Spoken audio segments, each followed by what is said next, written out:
Hello friends, मेरा नाम है नमन और आप देखना शुरू कर चुके हैं एक बार फिर से हमारा एजुकेशन चैनल टॉक विद नमन। देखिए, जैसा कि आपको पता है और हर बार की तरह आपको पता ही होता है, लेकिन फिर से मैं एक बार रिपीट कर देता हूँ कि इस चैनल में यानी talk with Naman YouTube channel में आपका जो वेरियस एग्जाम से रिलेटेड बहुत सारे इंपॉर्टेंट टॉपिक्स और क्वेश्चन आंसर के बारे में डिस्कस किया जाता है। यहाँ पे एक वीकली करंट अफेयर्स की वीडियो आती है जो कि संडे को आती है, ठीक है। उसके अलावा एक स्पेशल टॉपिक की वीडियो आ रही थी, लेकिन कुछ कारणों से वो बंद है और फिर से हम उसको शुरू करेंगे। उसके अलावा हमने अभी अभी एक मॉक टेस्ट की जो सीरीज़ है, महा मॉक टेस्ट नाम से, वो शुरू करी गई है। और इसमें मोस्ट ऑफ इंपॉर्टेंट आपके 30 क्वेश्चंस होंगे जो आपके हर एक एग्जाम में, आने वाले किसी भी एग्जाम्स की तैयारी कर रहे हो, चाहे वो आरआरबी, एनटीपीसी या ग्रुप डी की तैयारी कर रहे हो, डीआरडीओ, एमटीएस की, एसएससी, सीजीएल, सीएचएसएल, सीपीओ, किसी भी स्टेनो वगैरह किसी के में, और फिर यूपी के किसी भी एग्जाम की तैयारी कर रहे हो, तो ये सभी में बेनिफिशियल होगा। ये केवल ऑब्जेक्टिव क्वेश्चन आंसर की सीरीज़ है। अगर आपको डीप में जानना है इन सब चीज़ों के बारे में तो आप कमेंट सेक्शन में कमेंट भी कर सकते हैं, हम उसके बारे में भी आपको बताएंगे। इसके अलावा अगर आप कोई स्पेसिफिक टॉपिक के बारे में वीडियो चाहते हैं तो आप उसके बारे में भी कमेंट कर दीजिएगा, हम वो आपको वीडियो प्रोवाइड करवा देंगे। चलिए, तो आज ये पार्ट 3 है महा मॉक टेस्ट का, और बिना देर करते हुए हम शुरू करते हैं। चलिए, पहला क्वेश्चन हमारा निकल के आता है कि सौर मंडल में सर्वाधिक गति करने वाला ग्रह कौन सा है, सर्वाधिक गति वाला ग्रह कौन सा है। चलिए, आपको जो आंसर पुट करना है कमेंट सेक्शन में। देखिए, ये एक सिंपल सा मॉक टेस्ट इस तरह है, क्योंकि मैं लाइव नहीं कर सकता इसको, और मैं इसको ऐसे ही प्री रिकॉर्डेड में वीडियो में जो है वो आपको प्रोवाइड करवाता हूँ। तो आपको सिंपल से ये करना है कि वीडियो को पॉज करना है, क्वेश्चन को देखना है और कमेंट सेक्शन में इसका जो भी सही आंसर हो वो पोस्ट करना है, जो कि आप आप समय मतलब ये नहीं कर रहे हो आप लोग, है ना। तो आई होप, चलिए कोई बात नहीं, आप कमेंट नहीं कर रहे हो, आप ऐसे ही एक पेपर पेन लेके बैठा करो, जो भी क्वेश्चन आंसर सही आपको लगे, जैसे पहले का आपको लगता है कि बी सही है या दूसरे का सी, तो इस तरह से क्वेश्चन आंसर लिखते चला करो कि पहले का ये सही है, दूसरे का ये, और लास्ट में आप देखो कि आपकी कितने क्वेश्चन सही हैं और आपको और कितनी मेहनत करने की ज़रूरत है। चलिए, नेक्स्ट जो इसका आंसर सही है वो है बृहस्पति। सौरमंडल में जो है सबसे ज़्यादा गति करने वाला, जो गति वाला ग्रह है वो कौन सा है हमारा, वो है आपका बृहस्पति, ठीक है। चलिए, नेक्स्ट क्वेश्चन के बारे में बात कर लेते हैं। नेक्स्ट क्वेश्चन है हमारा, जीमैक्स नामक समुद्री अभ्यास भारत और किस देश के बीच में संयुक्त सैन्य अभ्यास था, सैन्य अभ्यास है, ठीक है। अभी जैसे हमने आपको करंट वाली वीडियो में पढ़ाया था, पासेक्स नौसेना अभ्यास, जो हमारे जापान के साथ हुआ, अमेरिका के साथ हुआ, और भी किस कंट्री के साथ हुआ था एक, और अभी हाल ही में मैं एक और पढ़ाने वाला हूँ नेक्स्ट वीडियो में आपको, तो वो बताइएगा आप कौन से। चलिए, इसका सेकंड का आंसर मैं जल्दी से आपको दे देता हूँ। सेकंड का जो आंसर है वो है जापान के साथ। जो हमारा ये जिमैक्स नौ से जो नामक समुद्री अभ्यास था वो भारत और जापान के बीच में हुआ था। नेक्स्ट क्वेश्चन के बारे में बात कर लेते हैं। भारत सरकार द्वारा मिशन कर्मयोगी नामक राष्ट्रीय कार्यक्रम शुरू किया गया, जिसका संबंध किससे है। देखिए, यहाँ पे आपको हर एक, ये मिक्स क्वेश्चन की सीरीज है, यहाँ पे आपको जीएस, जीके, स्टैटिक जीके, और भी मतलब जितने भी आपके हो सकते हैं, करंट और साइंस, पॉलिटी, और भी जो अलग अलग चीज़ें हैं उनके बारे में ये मिक्स क्वेश्चन की सीरीज़ है, ठीक है। तो ये था सिविल सेवकों से रिलेटेड था, यानी जो सिविल सर्विसेज में होते हैं, आईएएस, पीसीएस, इनके लिए एक मिशन कर्मयोगी के नाम का एक कार्यक्रम था, ठीक है। चलिए, नेक्स्ट, हाल ही में किस राज्य को छठी अनुसूची में शामिल करने की मांग की जा रही है, और मैं आपको ये छठी अनुसूची क्या होती है ये आप कमेंट सेक्शन में मेरे को बताएंगे, ठीक है। चलिए, इसका आंसर क्या है, फोर्थ क्वेश्चन का आंसर है आपका अरुणाचल प्रदेश। तो अभी हाल ही में अरुणाचल प्रदेश को छठी अनुसूची में शामिल करने की मांग की जा रही है। नेक्स्ट क्वेश्चन की बात कर लेते हैं। उपजाऊ नदी की जड़ों मिट्टी के उत्पादन के लिए सबसे उपयुक्त है, मतलब किसके उत्पादन के लिए सबसे उपयुक्त है। उपजाऊ नदी की जलोढ़ मिट्टी, कपास के उत्पादन, मक्का उत्पादन, चाय उत्पादन या चावल उत्पादन, किसके लिए भाई। तो यहाँ पे आपका कुछ आंसर निकल के आता है चावल, ठीक है। नेक्स्ट, छठवें का चावल सही है, ओके। चलिए, नेक्स्ट क्वेश्चन के बारे में बात कर लेते हैं। सातवां क्वेश्चन, निम्न में से कौन सा एक वायुमंडल में मिथेन उत्सर्जन का एक स्रोत है, मतलब वायुमंडल में जो मिथेन गैस का उत्सर्जन होता है वो किसकी वजह से होता है, मोस्ट ऑफ, ठीक है। तो यहाँ पे आपका जो आंसर जल्दी पुट करिए। सेवेंथ का डी, आर्द्रभूमि, आर्द्रभूमि की वजह से वायुमंडल में मिथेन गैस का उत्सर्जन का एक जो है वो स्रोत है। नेक्स्ट क्वेश्चन की बात कर लेते हैं। आपको जो है वो कितने 30 में से कितने सही हुए, 30 में से कितने क्वेश्चन आपके सही हैं, कमेंट सेक्शन में बताइए। ये आपकी एक अच्छी सी प्रिपरेशन कराने के लिए, क्योंकि करंट में आपको ये नहीं पता कहाँ से पूछेगा, जीके, जीएस, साइंस, पॉलिटी, इन सब में आपको ये बिल्कुल नहीं पता कि कहाँ से क्वेश्चन पूछ लेगा। तो इसमें आपको ये जो है वो श्योरिटी, हम मोस्ट इंपॉर्टेंट क्वेश्चन आपके जो है वो निकाल के लाते हैं, ठीक है। चलिए, इसका जो आंसर है आठवें का वो है आपका ध्रुवण। ध्रुवण एक ऐसी घटना है जो प्रकाश और ध्वनि दोनों में घटित नहीं होती है, ठीक है। चलिए, अनुसूचित जाति और अनुसूचित जनजातियों के लिए आरक्षण भारतीय संविधान के किस अनुच्छेद में वर्णित है, जल्दी से आंसर करिए। ठीक है, इसका जो है वो आंसर सही है 330, अनुच्छेद 330 में अनुसूचित जाति और जनजातियों के लिए आरक्षण भारतीय संविधान के लिए वर्णित है। ठीक है, चलिए नेक्स्ट क्वेश्चन की बात कर लेते हैं। 10th, भारत में आक्रमण करने वाला पहला विदेशी कौन था? पहला विदेशी कौन था भाई? साइरस, डेरियम प्रथम, आग्रमीज और जेरेक्स। कौन था? साइरस।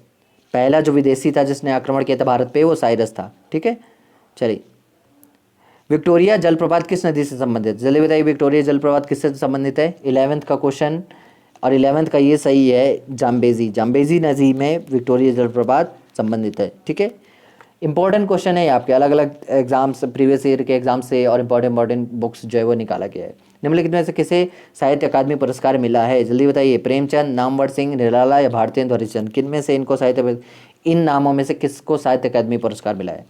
चलिए बताइए जल्दी से। नामवर सिंह। ठीक है, इनमें से नामवर सिंह को साहित्य अकादमी पुरस्कार मिला है। रामकृष्ण मिशन की स्थापना किसने की थी? जल्दी बताइए, रामकृष्ण मिशन की स्थापना किसने की थी? Question number 13। आंसर आपका जो ऑप्शन है, स्वामी विवेकानंद, स्वामी दयानंद सरस्वती, फिर उसके बाद स्वामी रामकृष्ण गुरु गोविंद सिंह जी। कौन सही है इसमें? चलिए 13 स्वामी विवेकानंद। कौन है? स्वामी विवेकानंद जी ने रामकृष्ण मिशन की स्थापना की थी। नॉर्वे में अर्धरात्रि के समय सूर्य कब दिखाई देता है? जल्दी बताइए, नॉर्वे में अर्धरात्रि के समय सूर्य कब दिखाई दे रहता है? कब दिखाई देता है? तो ये इसका आंसर है आपका 21 जून। 21 जून को अर्धरात्रि के समय सूर्य नॉर्वे में दिखाई देता है, और रात में भी सूर्य दिखता है 21 अगस्त को। ठीक है, तेंदुआ इनमें से कौन सा शब्द है? देखिए इसमें हिंदी का क्वेश्चन भी एक ठो आ गया है। ठीक है, तो आपके मोस्ट इंपॉर्टेंट क्वेश्चन अलग अलग एग्जाम्स के लिए, जैसे यूपीएसआई और यूपीपी में आपके क्वेश्चन पूछ लेता है, फायरमैन में पूछेगा हिंदी से रिलेटेड। तेंदुआ इनमें से कौन सा शब्द है? जल्दी बताइए। देशज, तत्सम, विदेशज, इनमें से कोई नहीं। कौन सा है? 15 देशज। कौन सा है भाई? देशज है। ठीक, नेक्स्ट, जंतुकोशिका का निम्न में से क्या अनुपस्थित होता है? जल्दी बताइए। माइटोकॉन्ड्रिया, राइबोसोम, केंद्रिका, सेलुलोज की कोशिका भित्ति। कौन सा होता है इसमें? 16 का जो सही आंसर है वो है सेलुलोज की कोशिका भित्ति।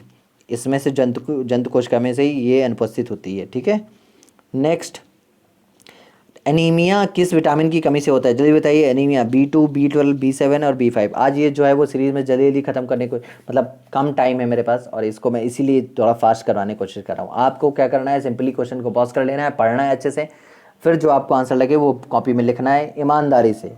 ठीक है, और उसको पुट करना है, फिर देखना है कि आपके कितने सही हुए कितने गलत हुए। मैं जो ऑप्शन बताऊँगा आपको उसमें से आपको देखना है कि आपका आंसर सही है कि नहीं।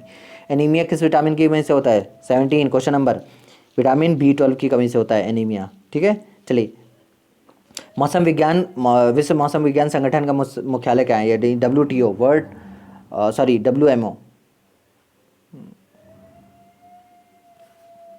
विश्व मौसम विज्ञान का संगठन मुख्यालय कहाँ स्थित? जल्दी बताइए। Question number 18। क्वेश्चन नंबर 18 का ऑप्शन है जिनेवा, स्विट्जरलैंड में इसका मुख्यालय है। कहाँ? चलिए, और मैं एक चीज़ इंपॉर्टेंट बता देता हूँ आपको, ये जो है आप हमारा टेलीग्राम चैनल भी ज्वाइन कर सकते हैं। वहाँ पे आपको इस तरह के बहुत सारे जो है वो इंपॉर्टेंट आर्टिकल्स वगैरह और भी जो इंपॉर्टेंट न्यूज़पेपर वगैरह हैं वो मिल जाएंगे। ठीक है, चाय में कौन सा अम्ल पाया जाता है? जल्दी बताइए, चाय में कौन सा अम्ल पाया जाता है? मोस्ट इंपॉर्टेंट क्वेश्चन है आपका, क्वेश्चन नंबर 19। टैनिक अम्ल। कौन सा अम्ल पाया जाता है? टैनिक अम्ल। नेक्स्ट, सौर मंडल का सबसे छोटा प्राकृतिक उपग्रह कौन है? सौर मंडल का ये का है, को नहीं है। सौर मंडल का सबसे छोटा प्राकृतिक है कौन सा है? जल्दी बताइए। डीमोस। कौन सा है? डीमोस है। चलिए नेक्स्ट, नेताजी सुभाष चंद्र राष्ट्रीय खेल संस्थान कहाँ पर स्थित है? क्वेश्चन नंबर 21, पटियाला में। कहाँ है? पटियाला में। नेक्स्ट, विधानसभा का सत्र वर्ष में कम से कम कितनी बार आहूत किया जाना आवश्यक है? विधानसभा का सत्र वर्ष में कितने बार बुलाया जाता है? जल्दी बताइए। आवश्यक है मतलब इतना बार ही बुलाना ही है। ठीक है, चलिए 2 बार। ठीक है, नेक्स्ट, सूर्य के ऊपरी भाग को क्या कहा जाता है? जल्दी बताइए। क्वेश्चन नंबर 23, सूर्य के ऊपरी भाग को क्या कहा जाता है? तो इसको कहा जाता है वर्णमंडल। क्या कहा जाता है?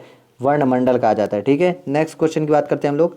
थोड़ा जल्दी मैं करवा रहा हूँ, एक्चुअली थोड़ा सा टाइम कम है। अयोध्या स्थित बाबरी मस्जिद का निर्माण किसने करवाया था? जल्दी बताइए। अयोध्या स्थित में बाबरी मस्जिद का निर्माण किसने कराया था? जल्दी बताइए, निर्माण किसने करवाया था? Question number 24। आपके ऑप्शन है निजामुल मुल्क, मीर बाकी, सम्राट बाबर या आलमगीर। किसने करवाया था? क्वेश्चन नंबर 24, मीर बाकी ने करवाया था। यहाँ पे मोस्ट ऑफ जो है लोग वो गलत कराएंगे, सम्राट बाबर नहीं। ठीक है, अब तक भारत में कितने व्यक्ति उप प्रधानमंत्री के पद पर काम कर चुके हैं? जल्दी बताइए। क्वेश्चन नंबर 25, 8 लोग। कितने लोग? 8 लोग। वर्तमान लोकसभा में सीटों का बंटवारा किस जनगणना के आधार पर किया गया है? जल्दी बताइए। वर्तमान लोकसभा में सीटों का बंटवारा किस जनगणना के आधार पर किया है? जल्दी बताइए। Question number 26। 1971 के जनगणना जो हुई थी उसके आधार पर वर्तमान में लोकसभा सीटों का बंटवारा किया गया है। ठीक है। डब्ल्यू के आविष्कारक एवं संस्थापक कौन थे? यानी जो आप नेट में यूज़ करते हो ना, www.google.com, www.yahoo.com या कुछ भी bing.com, तो इसमें से www का आविष्कार किसने किया था? टिम बर्नर्स ली ने किया था। ठीक है। Question number 28। देखिए आज मैं थोड़ा सा फास्ट करवा रहा हूँ और जो वीडियो आपकी 20 मिनट की होती मिनिमम, वो 10 मिनट की आज ख़त्म कर रहा हूँ मैं। ठीक है। किस प्रदेश में ब्रिटिश के विरुद्ध बिरसा मुंडा का संचालन हो रहा था? जल्दी बताइए। क्वेश्चन नंबर 28, जल्दी बताइए। क्वेश्चन नंबर 28 का बा। ओके, आपका राइट आंसर। छोटा नागपुर में ब्रिटिश के विरुद्ध बिरसा मुंडा का संचालन रहा था। आतंकवाद निरोधक बल राष्ट्रीय सुरक्षा गार्ड यानी एनएसजी, नेशनल सिक्योरिटी गार्ड का अतिरिक्त प्रभार किसे दिया गया? क्वेश्चन ये जो है वो करंट का क्वेश्चन है। ठीक है। चलिए इसका आंसर जो है वो क्या है? 29 का बी, एसएस देसवाल को दिया गया है एनएसजी का अतिरिक्त प्रभार। हाल ही में किसे संगीत कला निधि पुरस्कार से सम्मानित किया गया? जल्दी बताइए। Question number 30, yes Saumya. ठीक है। चलिए तो ये थारे आज के क्वेश्चन आंसर थे। आई होप आपको जो है काफ़ी हेल्पफुल लगे होंगे। आज मैंने थोड़ी स्पीड में काम किया है। ठीक है। अब मेरे को थोड़ा सा काम है इम्पॉर्टेंट, और मैंने आपको बताया कि आप सिंपल से वीडियो को पॉज करिए और फिर उसके बाद जो भी आपको आंसर सही लगता है वो आप अपनी कॉपी पे पुट करिए, और फिर उसके बाद जो है 30 क्वेश्चन जैसे ही हो जाते हैं तो फिर उसके बाद आप एनालिसिस करिए कि आपका कौन कौन सा सही है। फिर उसके बाद देखिए कि 30 में आपके कितने क्वेश्चन सही हैं। ठीक है। उससे आपको क्या पता चलेगा? आपको पता चलता रहेगा कि आपकी तैयारी कितनी हुई है। ओके, चलिए ठीक है। और ये वीडियो आपको रात को 10 बजे डेली मिलती है और डेली मिलेगी। ओके, चलिए तब तक के लिए थैंक यू सो मच।